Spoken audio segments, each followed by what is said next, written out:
কেমন আছো বন্ধুরা? আমি গৌরব চ্যাটার্জি, আমি একজন সাইকোলজিস্ট। তোমরা আশা করি ভালোই আছো। আজকে আমি ডক্টর জোসেফ মরফির the power of your subconscious mind এই বইটার থেকে তোমাদের আবার কিছু পড়ে শোনাবো। এই বই থেকে আগেও তোমাদের কিছু পড়ে শুনিয়েছি। এটাও সেই অবচেতন মনেরই ব্যাপার, যে অবচেতন মন চিকিৎসার ক্ষেত্রে এবং অন্যান্য মানব জীবনের যাবতীয় সমস্যার ক্ষেত্রে কী করে আমরা সাবকনসিয়াস মাইন্ডকে কাজে লাগাতে পারি তারই ওপরে। তো এখানে এই পোর্শনে বলছে যে অবচেতন শক্তির দ্বারা চিকিৎসা। এটা ডক্টর জোসেফ মরফির বইটা, এই চ্যাপ্টারটার নাম, যে এই টপিকটার নাম অবচেতন শক্তির দ্বারা চিকিৎসা। তাতে বলতে গিয়ে বলছেন যে একবার এক যুবক অবচেতন মনের চিকিৎসাত্মক শক্তির ওপর আমার ভাষণ শুনতে এসেছিলেন। আমার ভাষণ বলতে এখানে ডক্টর জোসেফ মরফি নিজের কথা বলছেন, যে তার কাছে একজন যুবক অবচেতন মনের শক্তির ব্যাপার নিয়ে ওনার যে স্পিচ উনি দিতেন সেটা শুনতে এসছেন। তো বলছে সেই যুবকটির চোখে গুরুতর কোনো সমস্যা ছিল এবং যে চোখের ডাক্তার সেই চোখ দেখে বলেছিল কি অপারেশন করতে হবে, এবং এটা মানে বিপজ্জনক অপারেশন। তো সে যুবকটি কী করে না, যেহেতু ডক্টর জোসেফ মরফির স্পিচ সে শুনেছে যে অবচেতন মনই আমাদের শরীরের উপর প্রভাব ফেলে বা শরীরটাকে একরকম তৈরি করছে অবচেতন মন, তো সে ঠিক করে যে অবচেতন মনের শক্তিটাকে সে ইউজ করবে। তো ইউজটা কী করে করছে, যে উনি কল্পনায় ডাক্তারকে স্পষ্ট দেখলেন, সে যুবক আর কি, আর এটা বলতে শুনলেন যে চমৎকার হয়ে গেছে, এটা ট্রান্সলেশনটা ঠিক হয়নি, মানে অলৌকিক একটা ব্যাপার হয়েছে, যে মানে উনি কল্পনায় সেই যুবকটি সে মানে একটা ড্রাউজিনেস, মানে একটা ঘুমের অবস্থায় চলে যেত। ডক্টর মরফি যেমনভাবে স্পিচ দিয়েছে, তো সেরকমভাবে কী হয় না, নিজেকে একটা বেশ সুন্দর একটা রিল্যাক্সেশন পজিশনে এনে ঘুম ঘুম ভাব যখন আসে, ওই সময় অবচেতন মন খুব ভালো কাজ করে। তো ওই সময় ওই অবস্থা নিয়ে গিয়ে নিজেকে কমান্ড দিত যে আমি সুস্থ হচ্ছি কীভাবে না, কল্পনা সে দেখতো, ভিজুয়ালাইজ করতো যে সেই ডাক্তার তাকে বলছে আরে এ তো দারুণ কাজ হয়ে গেছে, দারুণ ব্যাপার হয়ে গেছে, হ্যাঁ, মানে তোমার চোখ ঠিক হয়ে আসছে আর কি। তো এই জাতীয় সে কল্পনা করতো আর বলতে শুনতো যে ডাক্তার বলবে যে একটা দারুণ অলৌকিক ব্যাপার হয়েছে। তো এর 3 সপ্তাহ পরে সেই যুবকটি আবার একবার সেই আই স্পেশালিস্টের কাছে যায়, এবং ওটা 3 সপ্তাহ ধরে সে রেগুলার প্র্যাকটিস করেছে, যে তার চোখ ঠিক হয়ে আসছে এবং ডাক্তার অবাক হচ্ছে। তো যে চোখ পরীক্ষা 3 সপ্তাহ পর আবার যখন করালেন, তো ডাক্তার প্রথমবার পরীক্ষা করে বিশ্বাস করতে পারছে না যে এত ভালো রেজাল্ট কী করে হয়। সে দ্বিতীয়বার পরীক্ষা করে অবাক হয়ে বলল আরে এ তো ওয়ান্ডারফুল, এটা মানে এটা তো একটা ঠিক যাবো ভেবেছিল বা যেমন কল্পনা করতো, এটা একটা অলৌকিক ব্যাপার হয়ে গেছে। ঠিক কী হয়েছিল, সেই যুবক চোখের যে স্পেশালিস্ট, তার কাল্পনিক শব্দগুলোর মাধ্যমে নিজের অবচেতন মনের ওপর প্রভাব দিচ্ছিলেন। সেই কাল্পনিক যে সে ভিজুয়ালাইজ করতো, তার মাধ্যমে সে নিজের অবচেতন মনকে একটা মেসেজ দিত, যে সুস্থ হওয়ার মেসেজ। এবং বিশ্বাস আর আশার দ্বারা সেই যুবকটি নিজের অবচেতন মনে এমন চিন্তাধারা ভরে নিচ্ছিল যে ওনার অবচেতন মন ওনার চোখ ঠিক করে দিয়েছিল। মানে সেই যুবকটির অবচেতন মনই তার ওই পজিটিভ চিন্তা করতে বলে আস্তে আস্তে তার চোখটাকে ঠিক করে আনছিল। তো অবচেতন মনে চোখের স্বাভাবিক সুস্থ অবস্থার আদর্শ ব্লুপ্রিন্ট ছিল।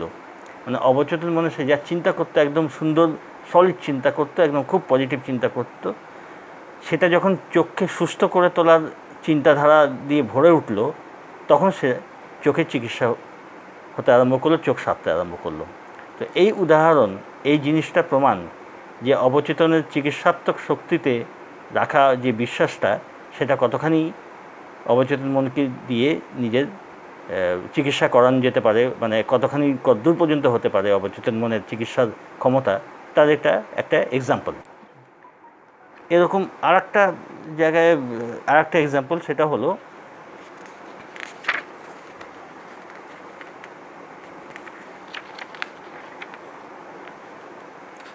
অন্য এক ধরনের মানে এটা চিকিৎসা না, এটা অবচেতন মনেরই কাজ। সেটা অন্য এক ধরনের পরীক্ষা। সেটা হলো যে একটি যুবতী এই প্রসেস অবচেতন মনের প্রক্রিয়া কাজে লাগিয়েছিল। সেটা বলছে যে সে এক যুবকের ওপর এটা প্রয়োগ করেছিল। কিভাবে না, সেই যুবকটি প্রায় সেই যুবতীকে ফোন করে করে বিরক্ত করছিল আর তাকে ডেটিংয়ের জন্য চাপ দিচ্ছিল। হ্যাঁ, মেয়েটি পছন্দ করতো না তাকে আর কি। তারপর সেই যুবকের হাত থেকে মুক্তি পাওয়াটা যুবতীর কাছে অত্যন্ত মুশকিল মনে হয়েছিল। হ্যাঁ, তারপরে যখন সেই ছেলেটি তার অফিসেও যেতে আরম্ভ করলো, তখন ভাবলো যে না, এবার একটা স্টেপ নিতে হবে। তো দিনের মধ্যে বেশ কয়েকবার সেই মেয়েটি কী করতো, নিজেকে শান্ত অবস্থায় নিয়ে এসে বারবার নিজেকে এমনভাবে কমান্ড করতো যে আমি অমুক, আমি সেই ছেলেটির নাম করে বলতো, তাকে ঈশ্বরের জন্য স্বতন্ত্র করছি। মানে অবচেতন মন দিয়ে সেই দুজনের ভেতরে একটা সম্পর্ক তৈরি করেছিল। তো সে মানে যত মানে সেটা ভালো সম্পর্ক না হয় খারাপ সম্পর্কই, তিক্ত সম্পর্ক, খারাপ মানে সেটা নেগেটিভ সম্পর্কই তৈরি হয়েছিল, তিক্ত হতো, মানে পছন্দ করতো না। তো যাই হোক, সেটা পজিটিভই হোক নেগেটিভই হোক, ওটা একটা সম্পর্ক তো বটেই। তো সে বলতো মনে মনে, সে নিজেকে ওরকমই মানে গভীর ধ্যানের অবস্থায় বলো বা একটা ড্রাউজি অবস্থা যাকে বলে, ঘুম ঘুম অবস্থা, রিল্যাক্সড অবস্থায় সে মেয়েটি নিজেকে নিয়ে গিয়ে, সেই অবস্থায় নিজেকে নিয়ে গিয়ে নিজের মনকে কমান্ড করতো এবং প্রার্থনা করতো যে আমি ওই ছেলেটিকে নিজের থেকে স্বতন্ত্র করে দিলাম। মানে এই যে সম্পর্কটা, সে নেগেটিভ সম্পর্ক হোক আর যাই হোক, সেই সম্পর্কটা থেকে তাকে মুক্তি দিয়ে দিলাম। সে ফ্রি, সে নিজের জায়গায় ঠিক আছে, আমি নিজের জায়গায় আছি। হ্যাঁ, কিন্তু আমাদের মধ্যে কোনো সম্পর্ক নেই। হ্যাঁ, এইটা তাকে আমার সম্পর্ক থেকে, যাবতীয় সম্পর্ক থেকে মুক্তি দিলাম। তো যেন এমনটাই হয়। হ্যাঁ, তো এইটি প্রার্থনা করত। সেই যুবতী এমনটা বলেছিলেন যে সেই যুবক ওনার জীবন থেকে তৎক্ষণাৎ গায়েব হয়ে গেছিল। মানে এত স্ট্রংলি সে এটা নিজেকে আদেশ করেছিল, নিজের অবচেতন মনকে বুঝিয়েছিল যে তাকে আমি স্বতন্ত্র করলাম নিজের লাইফ থেকে, সে ফ্রি। তো তাতে সে খুব তাড়াতাড়ি ফল হয়েছিল এবং যুবতী সেই যুবককে আর কখনো দেখেননি। মানে সে যে কোনো কারণেই হোক, সে এমনভাবে সেপারেট হলো যে আর তাকে আর দেখতেই পায়নি সে। তো উনি বলেছেন যে ওনার এমনটা মনে হয়েছিল যে পৃথিবীর মাটি যেন সেই ছেলেটিকে নিজের মধ্যে নিয়ে নিয়েছে, এমনভাবে সে ভ্যানিশ হয়ে গেল।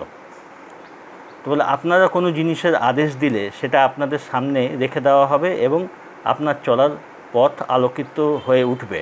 মানে এটা লাস্টে বলছে যে ঠিকমতো যদি কোনো অবচেতন মনকে কমান্ড দেওয়া হয় তো সেটা সুন্দরভাবে কাজ করে এবং লাইফকে খুব মসৃণ করে দেয়। এতখানি ক্ষমতা অবচেতন মনের আছে। তো এটাই হলো বক্তব্য এই বইয়ের, এবং আমিও এটাই বলি যে অবচেতন মনের ক্ষমতা দুর্দান্ত, তাকে এইভাবে কাজে লাগিয়ে নিজের অনেক উপকার করা যায়। তো ঠিক আছে, পরের ভিডিওতে আবার দেখা হবে, আবার নতুন টপিক নিয়ে। তোমরা ভালো থাকো, সঙ্গে থেকো।